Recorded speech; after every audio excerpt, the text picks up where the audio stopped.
अब हम abetment by instigation abetment by instigation का एक केस करेंगे। यहाँ पे हमारे सामने क्वीन वर्सेस मोहित का केस आता है। क्वीन वर्सेस मोहित का केस यहाँ पे आता है। Here the victim was going to commit sati. जब भी विक्टिम होती हैं वो सती को कमिट करने के लिए जा रही थी। अब हमको पता है कि पुराने जमाने में सती प्रथा होती थी। यहाँ पे ये होता था कि अगर एक वुमेन है, इनके हस्बैंड की डेथ हो जाती है, then this women would put herself to fire.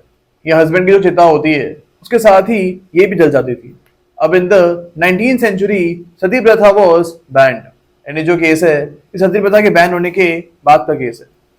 अब in this particular case the woman was going to commit sati and यहाँ पे the stepson of this woman and the villagers were moving forward and the woman was behind them. Here the stepson and the villagers were actually chanting Ram Ram Satya। यानी यहाँ पे जो stepson और villagers हैं वो आगे चल रहे थे एंड जो woman in question है जो सती को कमेंट करने के लिए जा रही है ये पीछे चल रहे थे।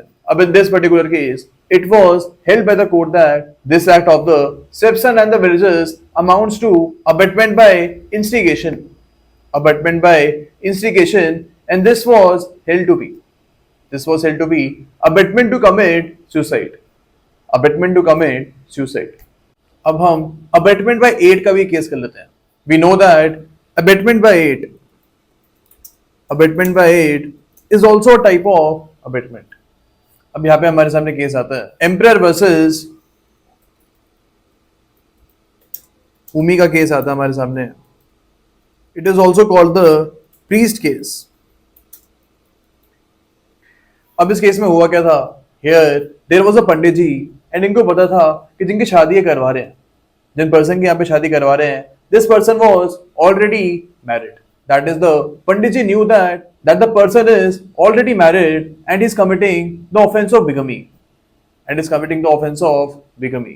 Still यहाँ पे पंडित जी ने इस बंदे की शादी करवा दी। Still the Pandit ji helped in concluding the marriage of this person। अब in this particular case it was held that Pandit ji is liable for abetment by aid and यहाँ पे इनको abetment की punishment मिल गई। Here the court said that only Pandit ji will be liable for abetment by aid।